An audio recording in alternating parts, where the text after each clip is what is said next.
He's a CDC lawmaker as well. So we have him online, and let's table this speaking to the president segment, and then listen to Representative Smith for the time in our favor. Good morning. Welcome to KFM.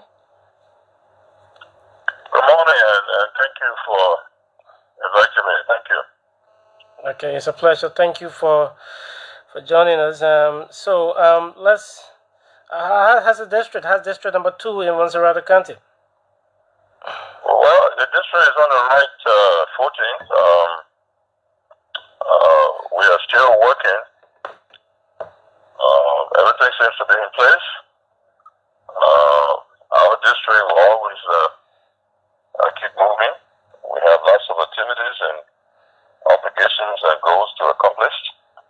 And I think the leadership of our district is in the right direction. We're working harder every day. Okay, working hard every day. How's the fight against COVID there in District 2? Are you succeeding in terms of minimizing the virus spread in your district? Oh, definitely. We have always encouraged our people to adhere to advices from the Ministry of Health and those individuals who have taken up the time to educate our people about this virus. And I think just like any other district in the Republic, I think we are taking precautions and still encouraging our people to take all necessary precautions. Okay, that's good. So let's go up Capitol Hill now. You are a first-time lawmaker. You've been there now for a few years. Tell us how's the movement there, especially in the chambers of Dr. Buffer Chambers, and basically about the bills and the amended laws you have introduced so far for the people of District 2.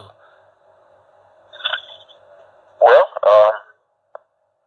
my function of the legislature has always been defined into different perspectives, categories. One is our inner development structure of our district, the infrastructure of the environment, what are we doing to enhance the abilities of our people, those things that are done on an individual level as a lawmaker. We have a different assessment of that. And then the second one is competency at the legislature, which the grantee is review, but from what I have seen from our end and our own journal and inputs, I think I continue to strive to be one of the best lawmakers. Those are ambitions that I think are worthwhile. Yes, you are right. I've had 2 bills submitted. One is still in committee room with a good reason and understanding. The other one has passed the lower house. It's now before the Senate for concurrence, which I have all believed that will happen. So this is for the benefit of our young people. Education, a very key factor that this government and every one of us needs to work together to enhance the opportunities for our young people to have the facility where they can go and learn and transform their lives. So those are the 2 areas. So one is the MVDC bill to make it autonomous, and our reasons have been long demonstrated that we need MVDC, the largest vocational technical institute in Liberia, to have a free hand to operate. Taking away bureaucracies and other bottlenecks. So that we are working on, and it's moving fine. Like I said, the second bill that passed the House is to establish, to create Johnsonville Community College, which will serve all of the adjacent areas, looking at the statistics of the census of that area. I think is well needed. And that bill, like I said, fortunately has passed. So technically, I have worked on 2 bills with positive results and work on other amendments. I'm working with other committees. I will give you one inference, which has to do with CBL, Bank of Liberia. We were looking at amending the 1999 Act of the CBL and working along with others,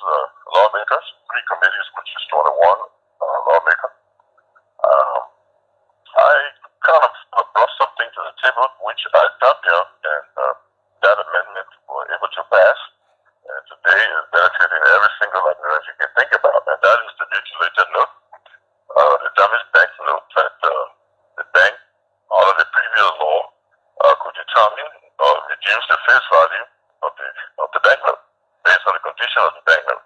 My argument was that it was wrong because the bank note belongs to the bank. So if the bank produces cheap quality banknote and banknote that cannot withstand the rigorous of exchange, then why should it be the citizen problem? Let the bank provide quality banknote that will withstand the exchanges, and go through the rigorous of the time. So, and that debate was very successful with the support of chairs on all of the committees and the members, and it was voted upon. And today, CBLs is not deprived. CBL cannot reduce the face value of our currency based on the mere rigorous conditions of the note. That is something many Liberians are not aware of, but I think the people of District 2 should be proud that by championing this amendment today, everyone is being benefited. So those are a few of the things that I thought you mentioned this morning. Okay. That's part of the legislative engagement activities there on Capitol Hill. Let's talk some on district issue. You've been spewing out a very huge amount of cash in your district. Tell us about what's the source of this income. The last time I checked, you were there in District 2 distributing millions of dollars to market women. You can telling us about the source of this money? Oh, yeah, of course. I mean, go back to my political transcript. You will see these are things that were promised to our people. And I said to my people that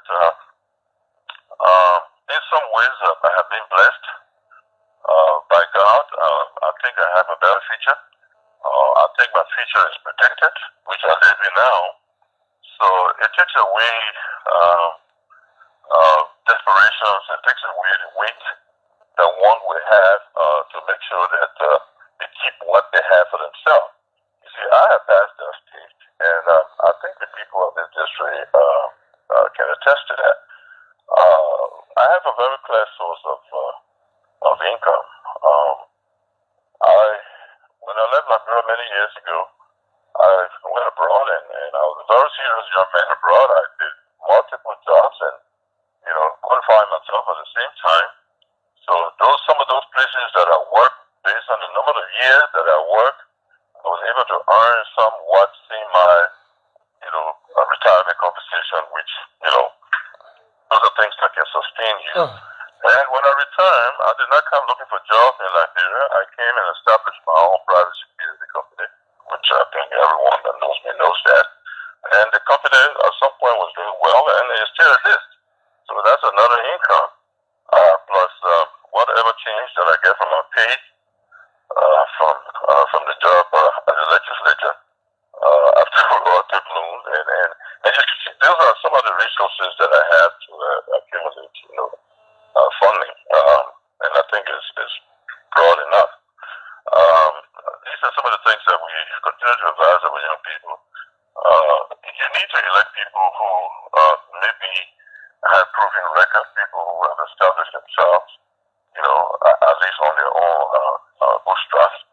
And those things work that way. There are many good people today in the legislature who really don't have the access, that I had, to little resources here and there. Okay. So, yeah. So, I think those are the sources of my money. Okay. I own a retirement, I own a business, and I'm working. So, I think the difference is the bravery to look at that money and say, I think this is good to help my people and be able to give it to them. Okay. So, for what you just mentioned, that's a good number of money, but it's higher than that. But we're not going to do anything to that today. So you continue to receive influx of critical-minded young people in your district joining your team. You from the CDC, but people from different political spectrum in District 2. Trooping their way to the Jimmy Smith team. What's the secret behind this? Moving of young people. Thank you. The secret is obvious. The young people today cannot continue to be fooled by politicians. The young people of the day, they are transforming, though slowly because of the default on our part as government officials failing to provide the incentive for our young people, to give them the opportunity to quick transformation. These are failures on our part as government officials as I speak. And this is why I personally continue to push myself to do those things that are not commonly done around here. Can you name me how many lawmakers you know or ministers you know that are sponsoring 316 young people at the same time to obtain technical vocational capability? Tell me.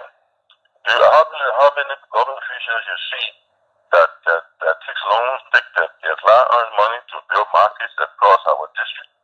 How many lawmakers you see on a daily basis that involve him or herself into the personal life and health of our people?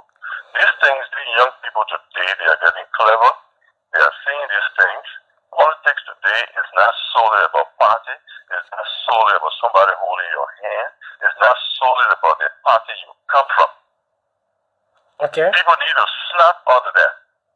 If you're a district or activist, district representative, you know your obligation. Your obligation is to your people first.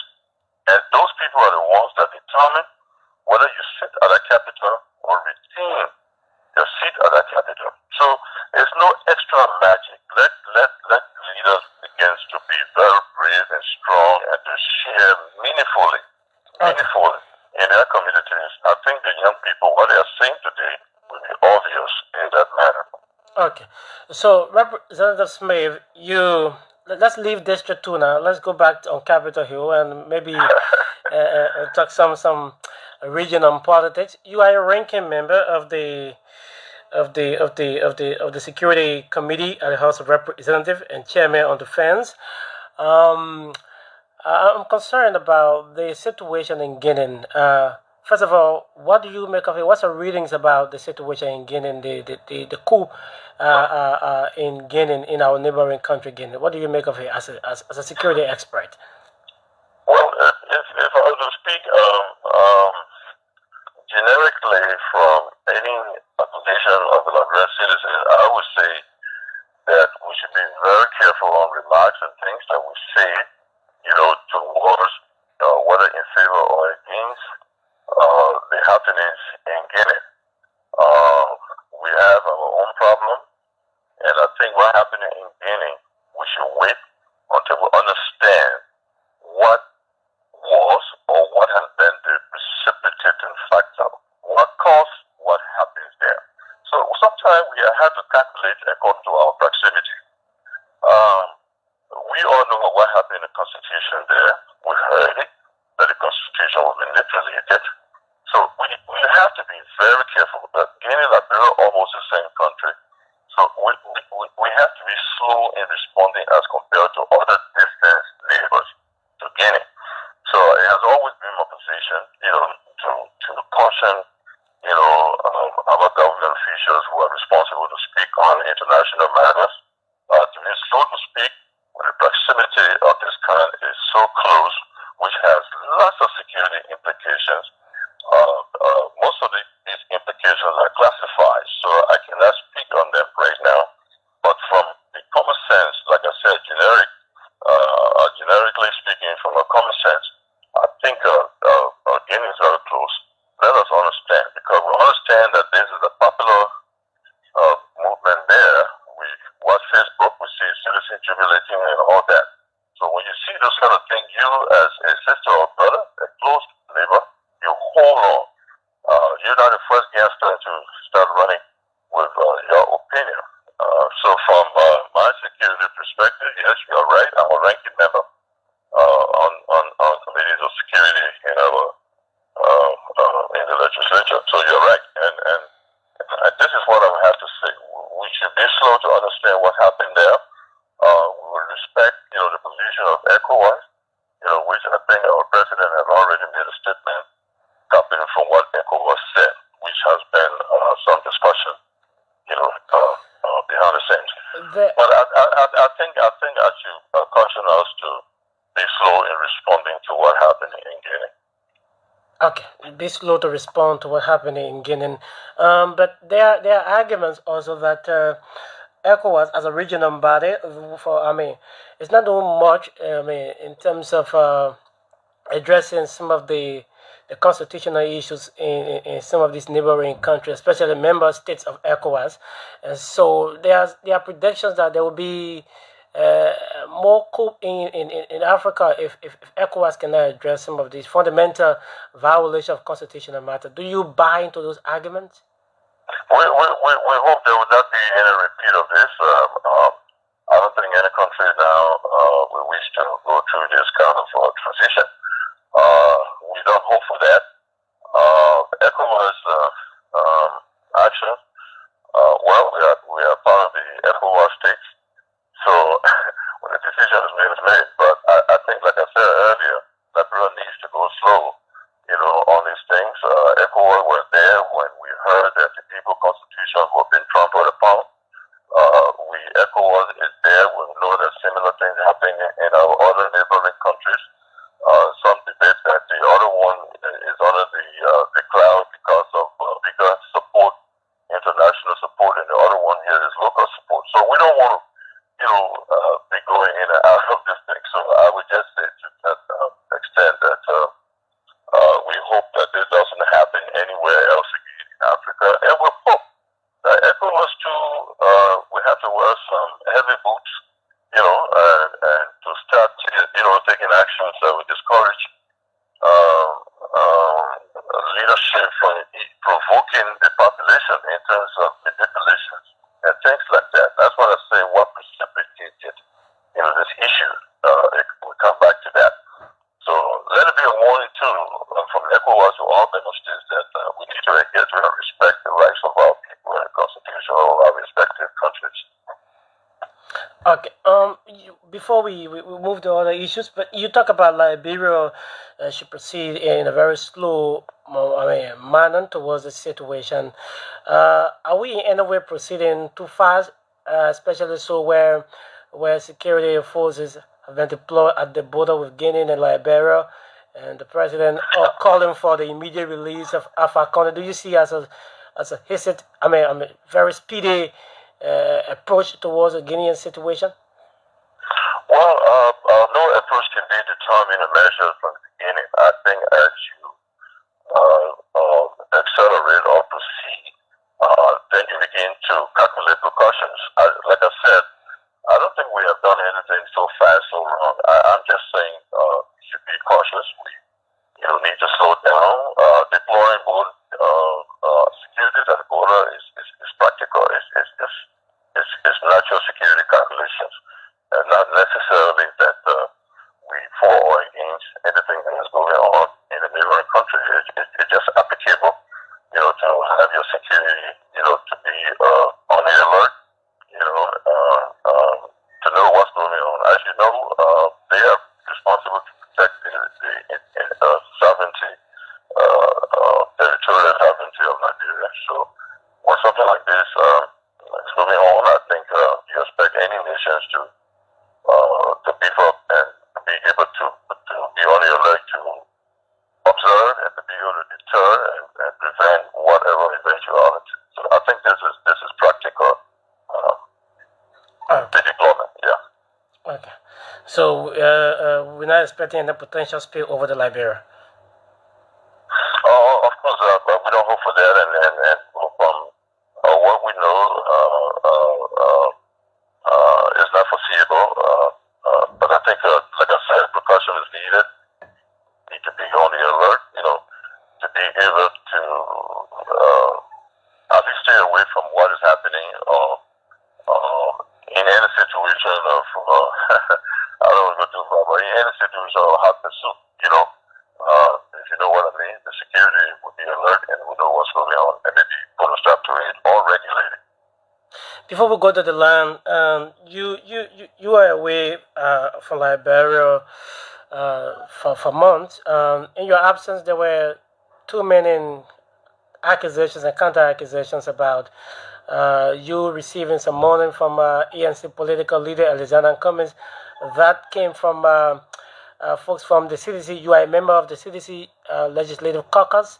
How do you respond to these kind of allegations from your own?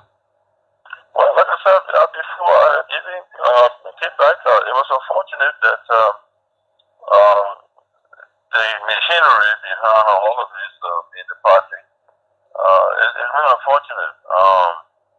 I condemn such allegations to be absolute nonsense and fabricated, complete garbage. As you know, if you put garbage in, you get garbage out.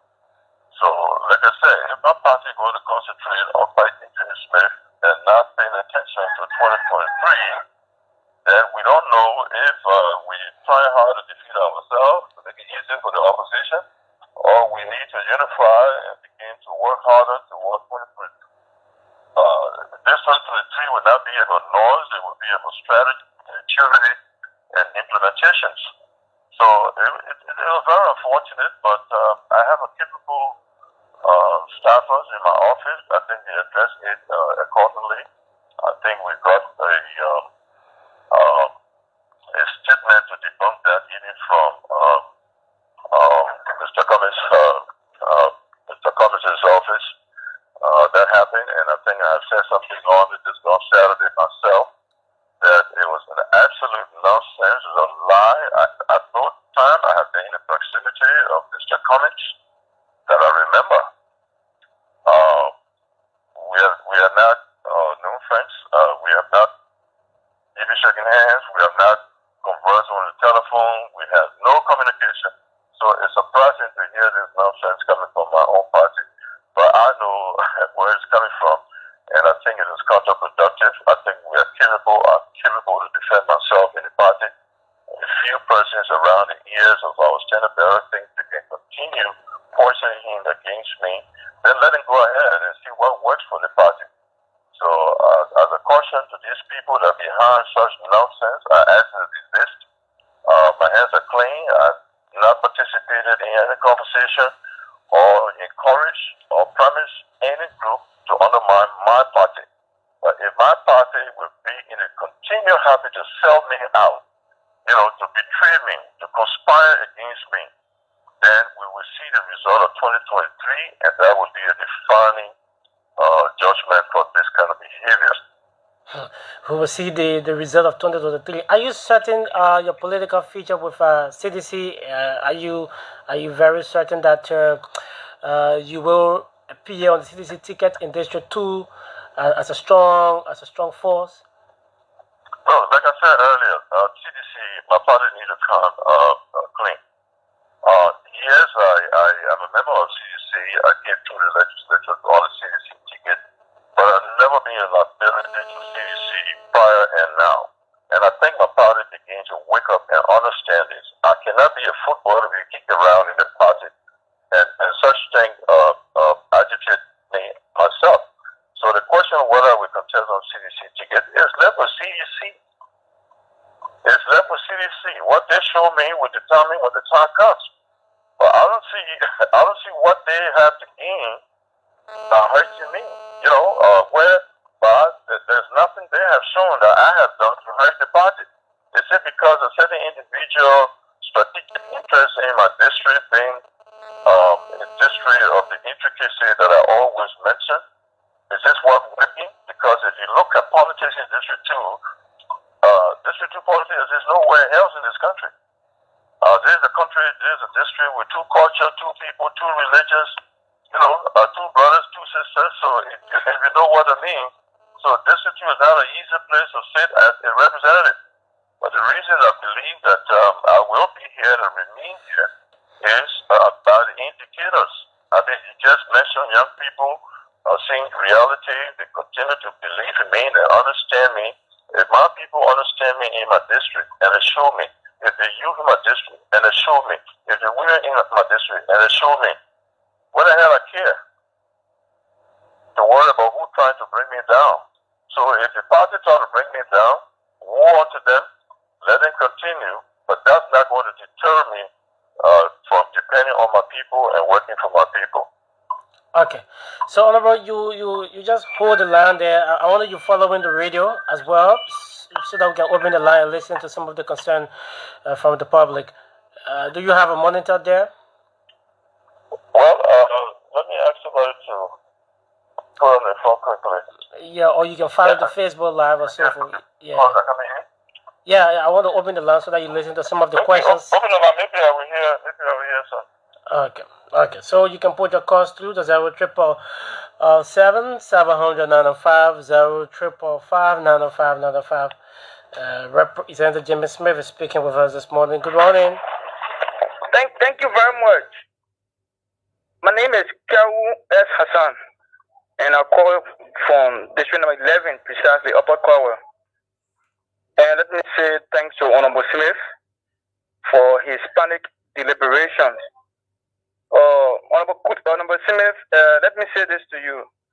That district is politically charged and challenged. So you have to stay strong to see how best you can mobilize and govern our forces come 2023. Because come 2023, that district will be a challenge for you. I've been following you since 2011. You're working in the district, and I know you are such a person that is down to earth, and you understand the district. So I want to use this time to encourage you to take the challenge and face the district as it goes on. Thank you. May God bless you. Okay, thank you so much, brother. Let's call her. Good morning. Good morning. Your name and where do you come from? Yeah, my name is Martin. From Delhi. Go ahead. Yeah.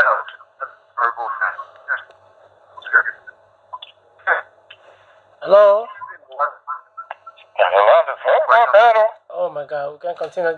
Let's take this one. Good morning. Yeah, so take the... Hello? Hello? Yeah, but you're on the line. Just hold on. Relay to me. I'm not getting there. Okay. Hello? Yeah, go ahead. Yes, good morning, Vanny Dukle, and let me say good morning to the Honorable Studio, the Firebrand International at the 54th National Legislature of our country. My name is Gita Famso Poplar, and I joined the conversation from Electoral District number 2, Multiple County. Go ahead, Professor.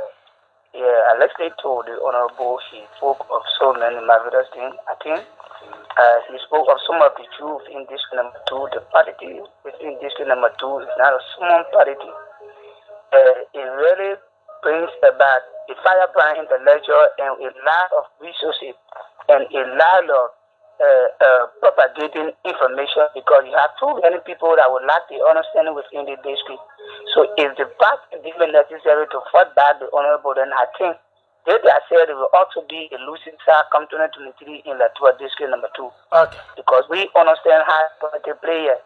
And also, let me appreciate based on the analysis with the situation in Guinea as well. You know, he said something that is very much important to our governing system in Liberia. We should be slow to respond to the issues in Guinea because we are the one right near Guinea. Okay. Thank you, my brother. Thank you. Let's take this call. Good morning. Good morning. Good morning. Your name and where do you call from? My name is Emmanuel. I'm calling from Lower Johnson Field, Pamwa community. Go ahead, Emmanuel.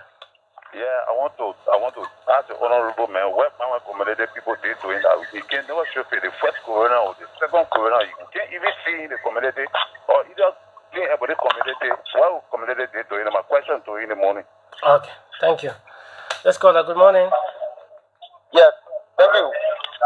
My name is Honorable Professor IT Representative District number 2, Montreal County, and I'm phoning for my comfort zone in Town. Go ahead. Yeah, thank you. Quickly, my concern has been thrown to our current bill on the issue of drugs that's at the House. Unfortunately, Honorable Smith is part of those few lawmakers that are yet to sign that bill. So I love to use this forum to at least call on him to also sign onto that bill, because the issue of drugs is really killing our youth, especially in this district 2 that is also here. Okay. Quickly to the issue of the dedication. Quickly, we also just want to call on him to at least give account for this issue, because since he signed on to it, there has not been any single thing that has come up from his office. Thank you so much. Thank you so much. We'll take the last two and go back to the Honorable to respond to some of the concerns he's listening. So let's take the last two. This caller, good morning. Morning, Mr. President. Your name and where do you call from? Good morning. Good morning. My name is Juma Chala, calling from 62. Yeah. Hello? Hello. Go ahead. Hello. Hello? You live. Go ahead. Yeah, thank you for the show. On see the Honorable Mayor speaking like you not get confident when it comes to 2023 election. Because as the previous caller said, District 2, that district politically charged. And for me, I lived in this district for almost 20 some more years. But for one person to see our honorable, I didn't know it means. But for him to say, district 4 to fight in the growth community to see why accepting the citizen, I see it to me.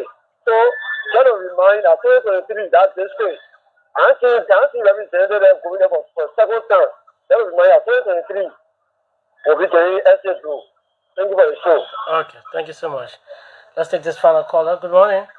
Oh, we missed this call. This person is on my line. Good morning. Yeah, good morning. Your name? Yeah, my name is Ishmael Jamal Delani, and I join you on the campus of Stella Maris.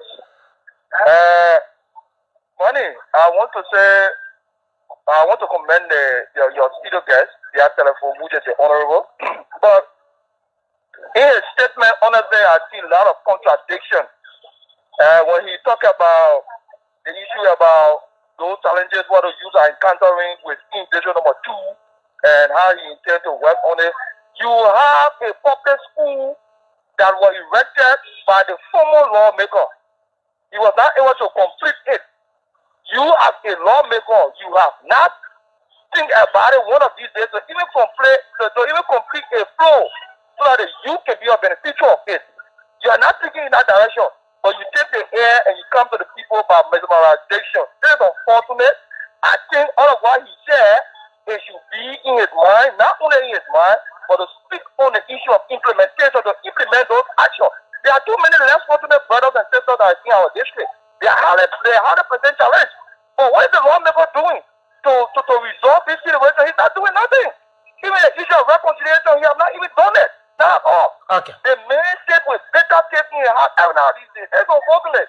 You should be honest with the discourse. Thank you. Thank you, Delano. So, we're not taking any more calls again. Let's go back to Representative Jimmy Smith. Hello? Okay, you have to do me a favor. When we are listening via phone, we are cautioned not to put our monitors on. So I had difficulties hearing most of the things that were said. So, but let me comment on the school, then maybe you can backtrack and give me access to what he said, what the question was. Okay, this school issue, it has gotten the way I expected it. In my last report, I mentioned in the report that this public school, some credit goes to my predecessor, but it was not his ingenuity entirely. The district asked Madam Salih at the time for this school, Jacob Town Public School, and she assured the community she was going to do her best to establish this. But what worked in my predecessor's favor is that the Kingsman, Amar Conning, was then the Minister of Finance. So the former president, holding on to her word, she provided, I think, about 125,000 original contribution to this school. That money and escrow account was opened at the Ministry of Finance purposely for this. And you see the effort that is going? An escrow account opened at the Ministry of Finance for this.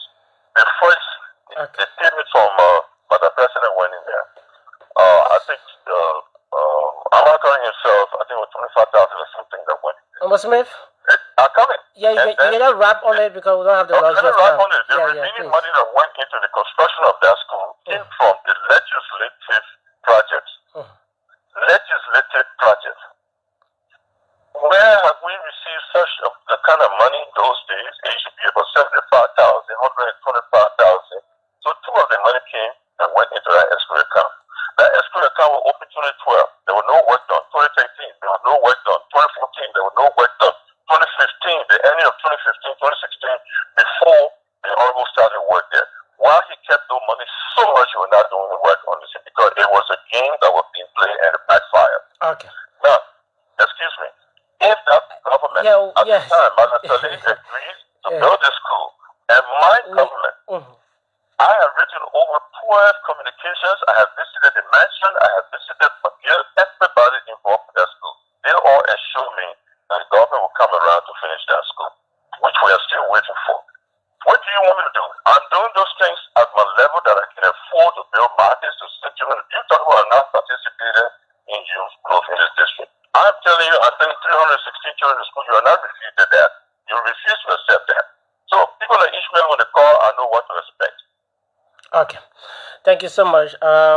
Thank you so much for picking up our call and sharing breakfast with us via the platform. I think somebody talk about the 10K. Let's talk about it a little bit. Yeah, okay. No, we don't have the luxury of time. By 10 o'clock, we should be out of this place. Yeah, so the first 15, 30 Ks, you can find it, additional money added to it in Christian community, the longest football bridge, complete bridge in Monrovia. Okay.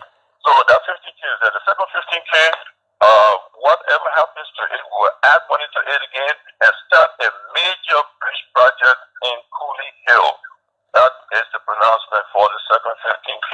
Thank you so much. Add money to it. Thank you so much, Honorable. So much to talk about, but we don't have the luxury of time. We will get the best of this thing. Let it just be patient and don't listen to this factor.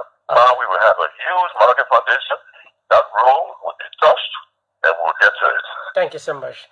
He's Representative Jimmy Smith of Electoral District 2 in the Montserrat County. He's been our guest this morning from 9 to 10. I'd like to say thank you for listening. Thank you for your valuable listening role. Thank you so much for your participation. Up next on this radio is the news summary with Joseph Daniels. Good morning, Joseph.